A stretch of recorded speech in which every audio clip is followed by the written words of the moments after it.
What's good, YouTube? It's that fantasy guy back with another video, and we're here to talk about the ADP of Superflex redraft leagues, the 110. And coming in at the 110 is Joe Mixon. Joe Mixon, and I think you're getting him at a good value. I think Joe Mixon definitely could have a great year this year.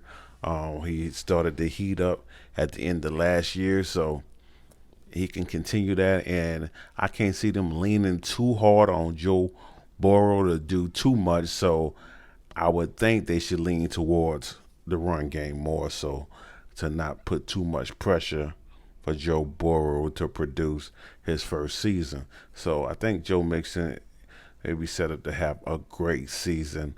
So getting him at the 110 would be a value. And the only person, I see some players that, of course, I would rather have.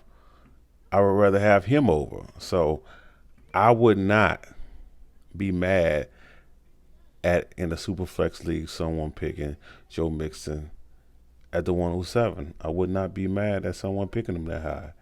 You know, I would prefer Derrick Henry there probably, but Joe Mixon can have a better year than Derrick Henry because he's actually a pass catching back. So Joe Mixon is falling in the second round, at the beginning of the second round in a lot of leagues, and that's when it's so good that you can like get like a Miles Sanders and a Joe Mixon on your team, or a Derrick Henry and a Joe Mixon is just a good thing, depending on how you decide to pick. So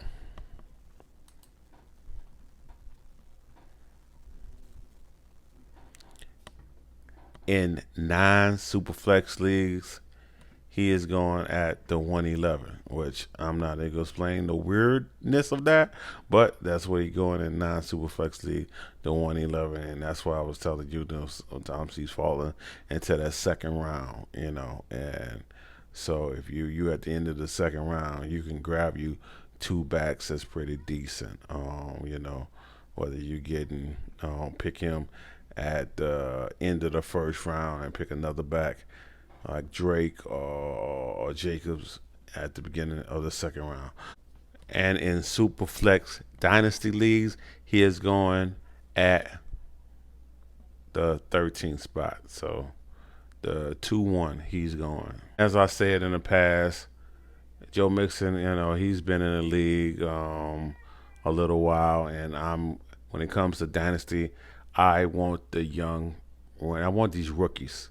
I would prefer these rookies over like unless you going seriously win now, because some leagues I get in, some dynasty leagues I get in, I only look at the window as 2 or 3 years because I don't plan on being in that league that long. And Mixon is fine for that. He's fine to draft like that. If just trying to draft within a 2 or 3 win now window, of course he's fine if you pick that. But if you building your team to last, if you might, if you want to stay in that league, these rookie running backs, as soon as they totally grab the starting job, their value is going to skyrocket. Think of Miles Sanders, you know. Think about Josh Jacobs, where he was drafted last year. It's like these rookies value just skyrocket up, you know. So don't be afraid to draft the rookies early. I wasn't, I was in a lot of drafts. I was able to get Clyde Edward Helaire and Jonathan Taylor. Now, Clyde Edward Helaire ADP has shot up. Like I've seen people draft him the 5th overall pick. You know, doesn't even surprise me. Doesn't even surprise me because in some draft, like I would pick the 6th spot or the 5th spot, and I would grab Jonathan Taylor. Then I'll double back and grab Clyde Edward Helaire because I know people was higher on Jonathan Taylor and not flip flop. But and we're gonna keep this video short. And that's all, folks. Go out and get you some Mixon. I think he's gonna have a good year. I'm out.